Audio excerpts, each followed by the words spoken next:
Students, आज के lecture में भी हम कंटिन्यू करेंगे अपने लास्ट टॉपिक डायमेंशन को। तो लास्ट टॉपिक में हमने 4 डायमेंशन फाइंड की थी। Number 1 area, number 2 volume, number 3 velocity या स्पीड और नंबर 4 एक्सेलरेशन। जैसा कि आप स्टूडेंट बोर्ड पे देख रहे हैं, 5th जो डायमेंशन फाइंड करने जा रहे हैं वो है फोर्स। ठीक, तो अब दोबारा रिपीट करता हूँ। पहला स्टेप क्या है? तो स्टूडेंट्स, पहला स्टेप जो हमने जाना था वो ये था कि पहले स्टेप में आपको पता होना चाहिए कि जो क्वांटिटी लिखी हुई है उसकी यूनिट क्या है। अगर फोर्स की यूनिट मालूम की जाए तो फोर्स की यूनिट स्टूडेंट्स होती है न्यूटन।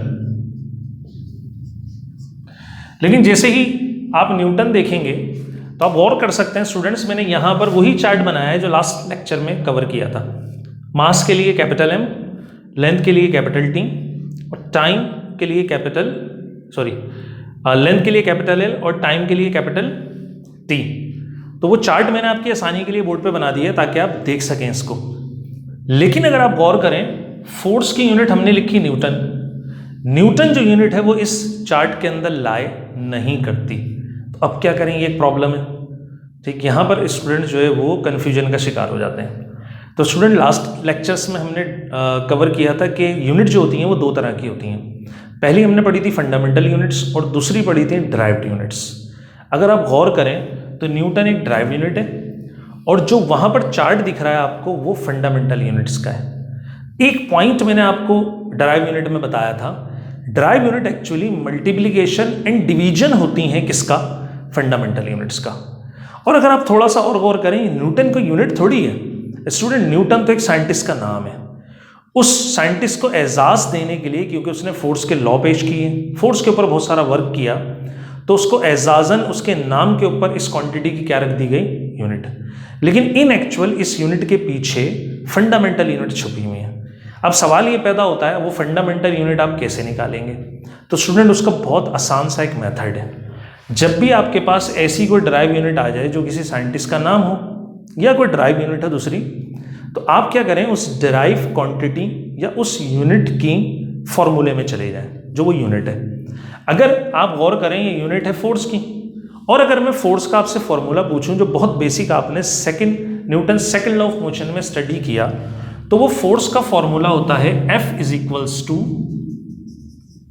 ma। ठीक, मतलब आपको मैं क्या सिखा रहा हूं? आपको सिखा रहा हूं अगर ऐसा केस आ जाए कि ये फंडामेंटल यूनिट के चार्ट में आपकी यूनिट ना दिखे क्योंकि आपकी यूनिट ड्राइव है, तो आप उस ड्राइव को फंडामेंटल में कैसे कन्वर्ट करेंगे? तो पहला स्टेप मैंने क्या बताया, जिस क्वांटिटी की वो यूनिट है उसकी किस में चले जाएं आप? फॉर्मूले में चले जाएं। हम उसके फॉर्मूले में आ गए। अब आप नेक्स्ट स्टेप में क्या करेंगे, इस फॉर्मूले में तमाम क्वांटिटीज जो आपको नजर आ रही हैं इनकी यूनिट पुट कर दें। जैसे फोर्स की यूनिट होती है students newton, next kilogram. Mass की यूनिट होती है किलोग्राम।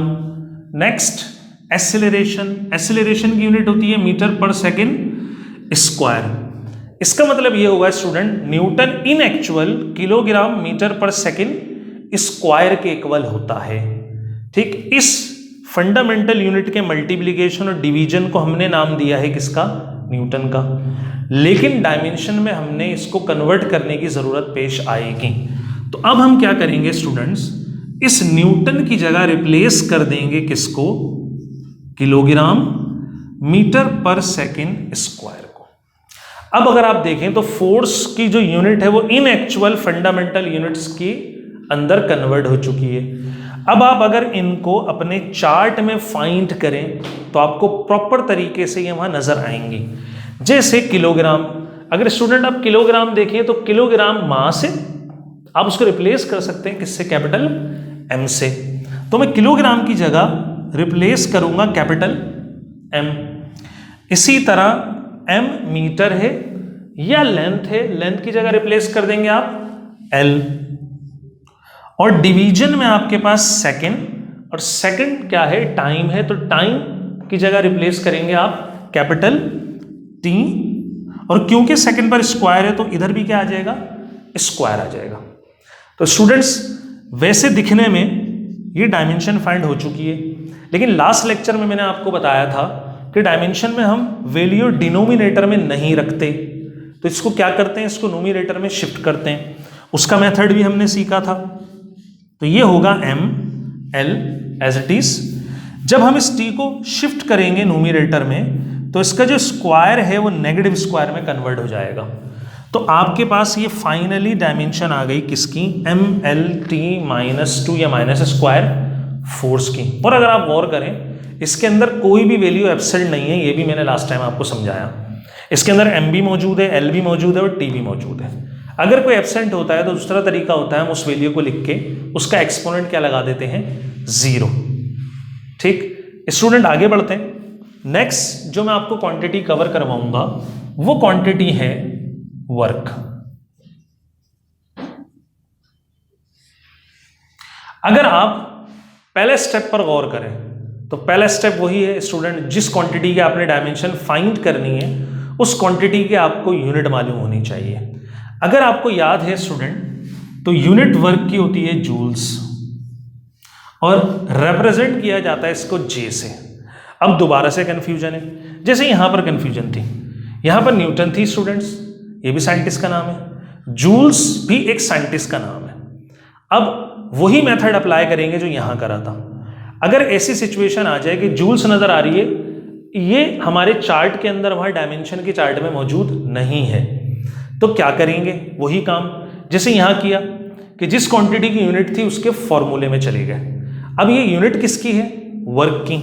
तो अगर आपको स्टूडेंट्स वर्क का फॉर्मूला याद हो तो वर्क का फॉर्मूला होता था F इंटू एस, या इस S की जगह आप D भी यूज करते हैं, कोई मसला नहीं है, आप S लगाएं D लगाएं, ये दोनों डिस्टेंस है, दोनों सिंबल्स यूज की जाती हैं। लेकिन अब आपको क्वांटिटीज की यूनिट पुट करना पड़ेगी स्टूडेंट्स।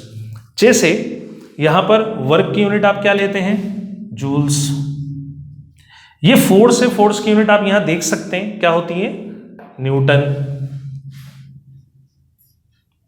और ये डिस्टेंस है, डिस्टेंस की यूनिट क्या होती है, मीटर।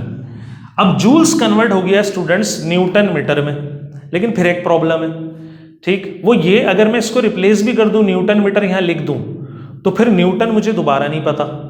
और आप गौर करें तो लास्ट वाली डायमेंशन में हमने इसको कन्वर्ट किया है, न्यूटन इन एक्चुअल होता है kilogram metre per second square. अगर मैं यहां पर इसको रिप्लेस कर दूं kilogram metre per second square into metre, तो जूल्स इन एक्चुअल हुआ kilogram metre per second square into metre. Student एक स्टेप और कर लें, आपके लिए आगे आसानी हो जाएगी। क्या, जूल्स आप फाइनली कन्वर्ट कर लें मीटर स्क्वायर पर सेकंड स्क्वायर। स्टूडेंट्स कैसे किया आपने, मीटर मीटर से मल्टीप्लाई होकर मीटर स्क्वायर हो गया।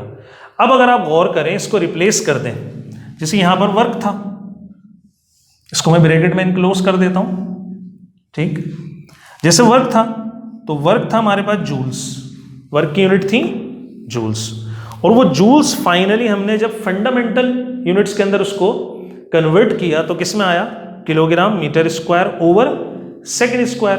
तो जूल्स की जगह हम लिख सकते हैं kilogram metre square over second square.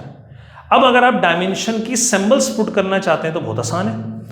Kilogram आपको आपके चार्ट में दिख रहा है, किसके इक्वल है, m, तो किलोग्राम की जगह आप पुट करें स्टूडेंट्स कैपिटल M। इसी तरह मीटर कैपिटल L, और स्क्वायर है तो इस मीटर पर भी L पर भी स्क्वायर होगा। इसी तरह सेकंड की जगह आप पुट करेंगे स्टूडेंट्स कैपिटल T, और इसके ऊपर स्क्वायर। लास्ट स्टेप जो बहुत बार बताया, दोबारा बताता हूं कि डिनोमिनेटर में जब डायमेंशन आती है तो हम उसको डिनोमिनेटर में नहीं लिखते, उसको शिफ्ट करते हैं कहां पर, न्यूमरेटर में। तो अब इसको दोबारा टी स्क्वायर को शिफ्ट कर दें स्टूडेंट्स कहां पर, न्यूमरेटर के अंदर। तो हम इसको शिफ्ट करेंगे न्यूमरेटर में, तो आपके पास W आएगा m l square as it is जैसे लिखा हुआ है, और डिवाइड का जो टी स्क्वायर है जब उसको शिफ्ट करेंगे तो वो हो जाएगा टी नेगेटिव स्क्वायर। तो फाइनली आपके पास वर्क की ये डायमेंशन आ गई। उम्मीद करता हूं स्टूडेंट ये समझ आई होगी। बहुत स्लो आपको ये समझा रहा हूं क्योंकि ये बिगिनिंग है, जब आपको ये समझ आ जाएंगी डायमेंशंस तो इंशाल्लाह आप खुद भी इसको ट्राई करेंगे। नेक्स्ट अगर आप देखें तो ये मैं करवाऊंगा नहीं, क्योंकि जब आप इसको देखेंगे मैं क्वांटिटी लिखूंगा तो आपको खुद समझ आ जाएगा कि ये क्या है। ठीक है, नेक्स्ट 7, अगर मैं आपको कहूं काइनेटिक एनर्जी की डायमेंशन फाइंड करनी है तो वही पहला स्टेप, काइनेटिक एनर्जी की क्या मालूम होनी चाहिए, यूनिट। तो अगर आपको काइनेटिक एनर्जी की यूनिट याद है तो स्टूडेंट काइनेटिक एनर्जी की यूनिट भी होती है जूल्स। ठीक है, यहां रुककर आपको एक बात समझा देता हूं। ठीक है, जैसे वर्क की यूनिट जूल है, इसी तरह काइनेटिक एनर्जी की यूनिट भी क्या है, जूल्स है। अब अगर आप क्लिक कर रहे हैं मेरी बात को या समझ रहे हैं तो आप बोलेंगे कि टीचर कि इसकी डायमेंशन भी तो वैसे ही निकलेगी जैसे हमने वर्क की निकाली है, क्योंकि पहले मैं जूल्स को कन्वर्ट करूंगा एज इट इज जैसे हमने यहां पर कन्वर्ट किया। तो बिल्कुल सही है, ये मैं आपको कवर नहीं करवा रहा। आप इसको बिल्कुल ऐसे ही उतारेंगे जैसा आपने वर्क की डायमेंशन को कॉपी करा, तो फाइनल में आपके पास जूल की या काइनेटिक एनर्जी की जो डायमेंशन आएगी वो बिल्कुल ऐसे ही आएगी जैसे वर्क की डायमेंशन है। ठीक, अब सवाल ये पैदा हुआ कि स्टूडेंट ये भी सोच रहे होंगे कि इन दोनों की डायमेंशन सेम क्यों है, तो इसका जवाब मैं देता हूं। ठीक है, कब, अगर मैं आपको कहूं आप पोटेंशियल एनर्जी की डायमेंशन भी निकालें, ठीक, और फिर मैं दोबारा वहीं से स्टार्ट करूं पोटेंशियल एनर्जी की यूनिट क्या है, तो इसकी भी यूनिट क्या होती है स्टूडेंट्स, जूल्स होती है। तो फिर दोबारा मैं आपको बोलूंगा इसको कैसे करेंगे आप, वैसे ही जैसे वर्क को किया। ठीक है, मतलब इन्हीं स्टेप्स को आप दोबारा कॉपी कर देंगे तो किसकी डायमेंशन बन जाएगी आपके पास, दोबारा पोटेंशियल एनर्जी की डायमेंशन बनेगी। तो पोटेंशियल एनर्जी हो जाएगा mL²T-2। अब दोबारा उसी क्वेश्चन पर आ जाते हैं स्टूडेंट कि इन तीनों की डायमेंशन सेम क्यों है। अगर आपको मेरा फर्स्ट लेक्चर या सेकंड लेक्चर याद हो जिसके अंदर हमने कवर किया था डेफिनेशन ऑफ फिजिक्स, तो उसमें मैंने आपको एनर्जी डिस्कस की थी। अगर आप एनर्जी की डेफिनेशन देखें तो एनर्जी क्या है, energy ability of doing work है, काम करने की सलाहियत। तो आसान लैंग्वेज में, आसान जबान में आप समझें, एनर्जी क्या होती है, काम करने की सलाहियत। मतलब कि अगर बॉडी में एनर्जी है तो बॉडी काम करेगी, और अगर काम हो रहा है तो उसमें क्या मौजूद है, एनर्जी। तो मैं आपको समझाना ये चाह रहा हूं स्टूडेंट, एनर्जी और वर्क दो अलग अलग क्वांटिटी नहीं है, ये एक ही चीज है, ये इंटर कन्वर्टेबल है। आप जो वर्क करते हैं वो किसी फॉर्म ऑफ एनर्जी में कन्वर्ट हो जाता है, या जब एनर्जी होती है तो आप उसके थ्रू क्या कर रहे होते हैं, वर्क कर रहे होते हैं। दैट्स वाई इन दोनों की यूनिट्स भी क्या है, सेम है। ठीक, मतलब आप कोई भी एनर्जी ने उसकी जो यूनिट आएगी वो वही आएगी वर्क वाली। ऐसा यूनिट की बात करते हुए तो वर्क की यूनिट जूल्स, काइनेटिक एनर्जी की भी जूल्स और पोटेंशियल एनर्जी की भी जूल्स, क्योंकि इन क्वांटिटीज की जो नेचर है स्टूडेंट्स क्या है, वो सेम है। दैट्स वाई इनकी जो डायमेंशन है वो भी सेम है। अब आप रिटर्न हो जाएं थोड़ा सा कहां पर, डायमेंशन की डेफिनेशन पे जो मैंने आपको समझाई। उस डेफिनेशन में मैंने एक वर्ड लिखा था, it is used to denote the nature of the physical quantities. ये फिजिकल क्वांटिटी की नेचर बताती है। अगर आप यहां गौर करें तो इसका मतलब ये हुआ जिनकी डायमेंशन सेम आ गई, work, kinetic energy, potential energy, तो इसका मतलब है इन क्वांटिटीज की जो नेचर है स्टूडेंट्स वो भी क्या है, सेम है। मतलब अगर एक से ज्यादा क्वांटिटी की डायमेंशन सेम दिख रही हो तो फिर उनके कॉन्सेप्ट में, बैकग्राउंड में, या उनका जो कॉन्सेप्ट है उसके अंदर उनकी नेचर भी स्टूडेंट्स क्या होगी, सेम होगी। होप करता हूं स्टूडेंट कि आपको ये लेक्चर समझ में आया होगा। इंशाल्लाह हम इस लेक्चर को कंटिन्यू करेंगे नेक्स्ट टाइम।